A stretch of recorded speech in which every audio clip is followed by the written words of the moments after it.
What is going on, everyone? My name's Boit, and I'm back with some more Age of Mythology. The Titans action spawning in the left side of the map. In the blue color, playing as Ra. His name is Kimo. His opponent today in the red color, playing as Odin. His name is Shadowfax. This is a best of 5 for the competitive Mega Random Tournament 2022. We've got people in the chat saying I spoiled the game for them, but little do they know they are currently playing, or could be currently playing. I actually don't know. I didn't check. So, this is actually game point right now for Shadowfax. If he wins this game, he wins the series. But Kimo, he's a resilient man. I've seen him come back many a times in these sorts of situations. He's never down, he's never out, and he's always going to battle as best as he possibly can to be the victor here. And the dwarf does come over onto this medium gold mine, and we'll see how it's going to go. We've got Odin against Ra. An interesting pick here for Shadowfax. Shadowfax's god pool is getting reduced. Every single time he wins, he's picked Zeus, got to win with Zeus. He's picked Gaia, got to win with Gaia. So those two civs he can't pick anymore. Kimo, on the other hand, hasn't won yet, but he has picked Uranus and he's picked Ra for a second time now. So he's trying his darnest to get some sort of a victory where that's concerned. We do see some wood getting grabbed over here. The monuments of the villagers coming up as well. And we'll see what Kimo is going to come up with. Ra versus Odin. This is a matchup which we haven't been able to see a lot of recently. There's not really a top Ra player outside of Joe and Kimo off the top of my head that are really playing in like the top kind of 20 or whatever. So not having seen this matchup in a while makes me just have to run back in my memory to see what actually happens here. So the options here we've got, well, let's just talk about Odin's strategy here in this matchup just a little bit. So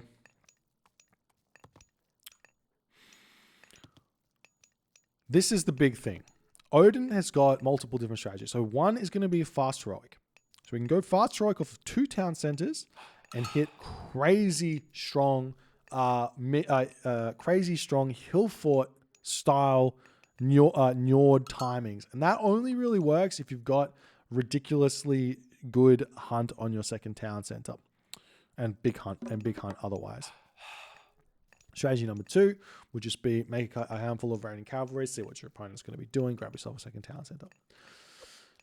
That's currently kind of how it goes for Odin. Now, Ra, on the other hand, Ra's got a lot of brutal strategies that he can pull against Norse.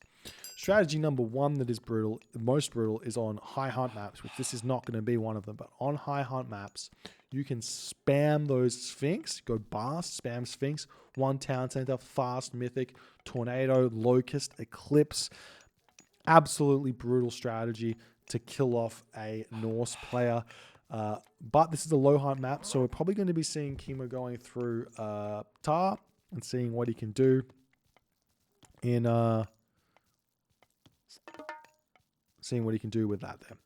So Tar, they've got a choice probably here on this map, eating those cows up. He hasn't found himself any town centers, but there are town centers down the bottom, and there is a handful of Orok here as well that Kimo's going to be able to get. So, I mean, Kimo's also got the option here to is to stay 1 town center as well and go Tar and go for a classical fight. It's actually really, really strong against Norse.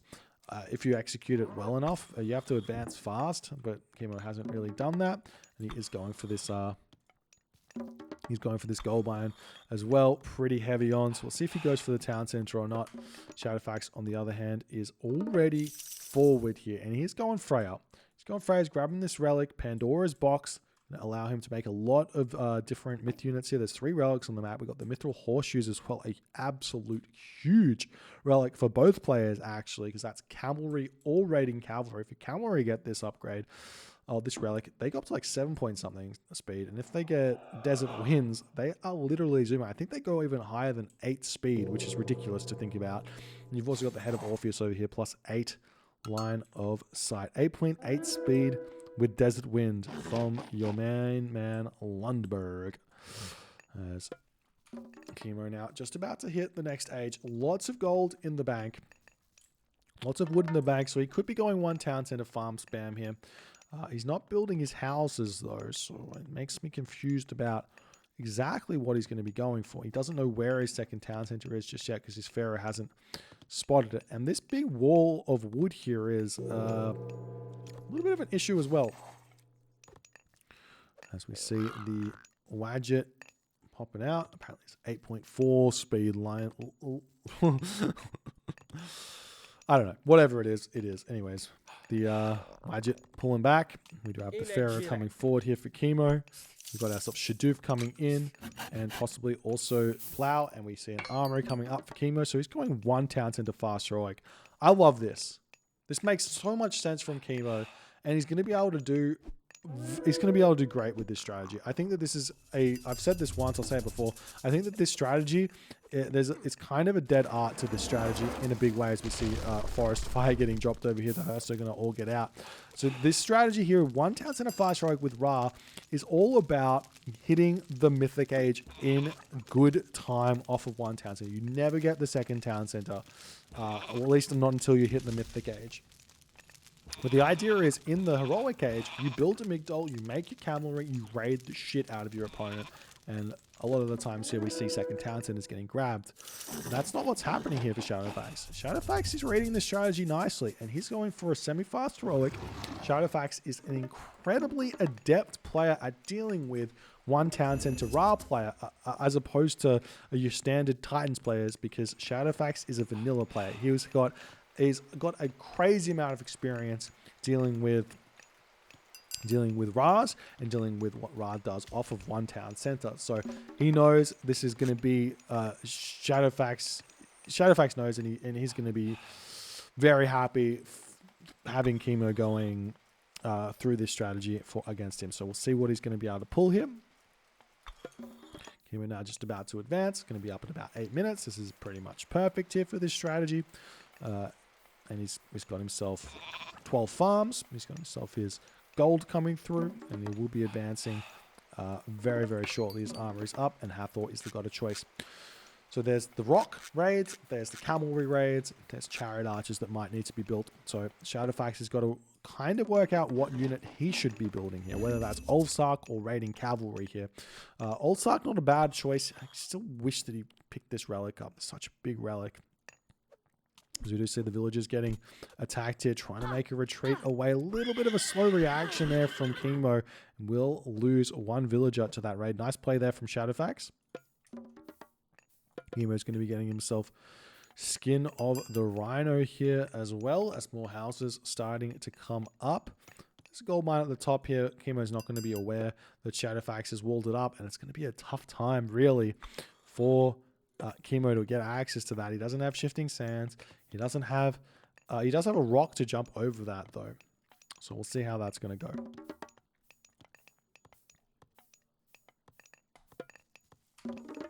So now we're seeing Skadi coming through here for Shadowfax. So decent timing on that one. And he's got his gold running out, so he will be wanting to throw down a hill fort on this gold mine, basically, or on this gold mine over here to defend against the rock. As Kimo drops the hill fort, the big dolls, I should say, down in his base. No real surprises there. The Petsukos making its way forward. The Wadget was killed early game, so that's that. So on Vubli, the Skin of the Rhino cannot be researched in the temple because it's not available there. This technology has been deemed too strong to be in the temple, so it's not a thing that's concerning. There's the mark coming down, so Kimo definitely aware of the strategy of getting to the Mythic Age as fast as he can here. Off of one town center, as we're starting to see some units getting picked off. Kimo just looking around the map here. Shadowfax, if we take a little look here, we see him getting a town center over here. Villagers moving over onto this gold mine as the rock. It's got no idea where it needs to go. but it's going to be searching around as best as it can. So you can take a look at Kimo's current knowledge of the map. Very, very low. And Kimo Ra are going to be moving forward, seeing what they can find. And we do see market on the way. The unit's going to be moving forward to grab this town center. He sees the gold mine over here. So Kimo is not going for the strategy that I thought he was going for. Slightly different, creating a delayed town center in the heroic age. It's kind of a little bit of a dated strategy, I would say. It's still good. It's just not as it doesn't pack as much oomph as a like heroic age semi-fast mythic. You do see that the rock will come over onto this position, and Shadowfax is in a dangerous position here as he does run his dwarves. And he runs them perfectly here as well, as he manages not to lose a single one of those, as this one throwing axeman here does have Axe of Muspel, will be taking down this rock as best as he can. He's going to lose he's going to lose one dwarf here, potentially a second dwarf here, as the throwing axeman trying to chase over here. Kimo's going to attempt to continue microing that down to the best visibility. The cavalry pushing in onto this position, trying to take down those raiding cavalry. Shadowfax in a fantastic position, to be honest, after not losing too many of those units there, as the rock still kind of just moving around harassing. But Kimo's on 2 town centers. We see the villagers pushing through this wooden wall. There's some houses over here he's going to have to take down as well. We'll see if that's something that he really wants to do. There is still frost remaining here for Shadowfax, but one thing that I think a lot of Norse players are realizing, maybe not Shadowfax, but a lot of Norse players are realizing, is that you want to save frost for Son of Osiris. The Son of Osiris is a nigh unkillable unit for Norse players, unless you have Ballister. So Shadowfax taking the initiative to use this now in an attempt to push forward, but we'll see how that's going to go. As more units are wandering over here. I don't think the rock has been dealt with just yet, but the throwing axeman is still chasing after it, and it will be surviving with just a little bit of HP, so it can move back and pick up the Batsukos. 13 HP remaining here, so it can fly over these villagers, take them out, but one little misstep close to the town center, and that's going to be lights out for the rock, as these units do all end up getting taken down. Kimo's at 90 population. You do see that these villagers are taking down those houses as well. Shadowfax is at 100 population. Both players down a heroic age god power and a classical age god power, as the pharaoh does go down as well. And the towers are up here. Did the rock go down? Looks like the rock did end up falling there, potentially to the watchtowers that were made there by Shadowfax. There's a barracks now coming up here. Definitely making axemen, or making sure you have access to axemen at the call of a button there is very important. So the barracks coming down to kind of deal with those Ulfsark and potentially deal with Huskal as well. And Shadowfax pulling back right now. The Frost Giants pushing forward, trying to break through these units as best they can. Let's hit one of those cavalry here. It's always nice, these Frost Giants kind of hit them, but you still have to... It's not dead, but you want to kill it, but it's not dead. Anyways, Kimo's taking his time over here. He's on this gold mine. I'm surprised to see Shadowfax not sending anything over there, as he knows that that's where they are. He's got the walls here. With this upgrade, he gets ahead of Orpheus, which actually gives him a lot of line of sight on that location there. You see some more barracks coming down for Shadowfax, trying to make these Ulfsark work. He's got Lone Wanderer in, so they're going to be speedy, but it's a strong Egyptian army right now, as the units are taking this fight. The Ulfsark able to take down the cavalry very, very easily here, but the chariot archers, they should be helping take down these Ulfsark, but they're not really microing on this fight at all. And now Shadowfax manages to basically break through this army in a way, but it does seem like Kimo's population is currently still in the lead by just a little bit, and he's also making axemen to deal with these Ulfsark a little bit easier. He's going to pull back just a little bit, but Shadowfax not able to make it work just yet. He's not able to push through. A little bit early of a commitment to a fight against the Ra army. You know, those terrifying axemen are coming out. You do have to actually make cavalry as well. And there's really not that many military buildings down for Shadowfax, I would say. as he's continuing to build Frost Giants, and Shadowfax Kimo trying to move forward. I'm surprised to see Kimo not building another rock here either, or another monument to the villagers. Maybe trying to make some effort to go up to the top corner of the map, secure that. A lot of things that we see a lot of the new up-and-coming players doing very nicely is sorting those out. But he's getting himself this town center nice and safely. As these Ulfsark are getting destroyed here pretty quickly. And the Frost Giant over here getting dealt with Pitsukos. Cheeky Pitsukos popping out here for Kimo is actually a really smart move to take out the Frost Giants. As long as he doesn't get attacked, it's all good. And Kimo still pushing forward. We are seeing some raiding parties moving in here, checking out the gold mines. We'll check out Shadowfax's main base. He has dropped a hill fort over here, but all the dwarves on this gold mine right now. 1,800 gold remaining in it.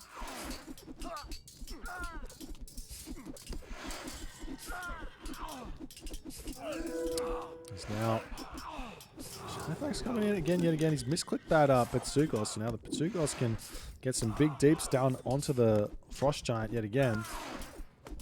As well as the Wadjet actually that's being built. So smart play here from Shadowfax, but he's finally, sorry, from Kimo, but Shadowfax has finally gotten his Frost Giant to target down the Pitsukos. Shadowfax struggling, 106 population here as the raid does come in and hit the dwarves over here. But now we see the cavalry retreating back. Those dwarves being very angry. They're not going to be able to do what they want to do here as they get brought away from the gold mine, and they will get sniped down pretty quickly here, I would say. There's a Shadowfax. He's going to tap out a little bit early here, but I feel like he's just a little bit in his own head about this one. I thought he was going to be able to deal with this a bit better. I think wasting that frost on that army early was a big mistake from Shadowfax, and he didn't need to continue fighting here. There's a lot of different ways to go about this, but Kimo's now 3 town centers, and he's going to slow push and kind of start beating up on Shadowfax in a big way here. So Kimo does get his name on the board here, and that's great. So we've got more games to come at y'all. But a GG nonetheless here from Kimo. Definitely this one town center Ra is, like I said, I'm gonna keep saying it until people do it and realize when they should do it versus when they should go second town center. A dead art here. One town center play from Ra players in the right way. Kimo shows how to do it here in a big way. If you guys enjoyed this game, please consider hitting the follow on the Twitch. If you're on the YouTubes, hit the subscribe button, and I'll see you guys in the next game.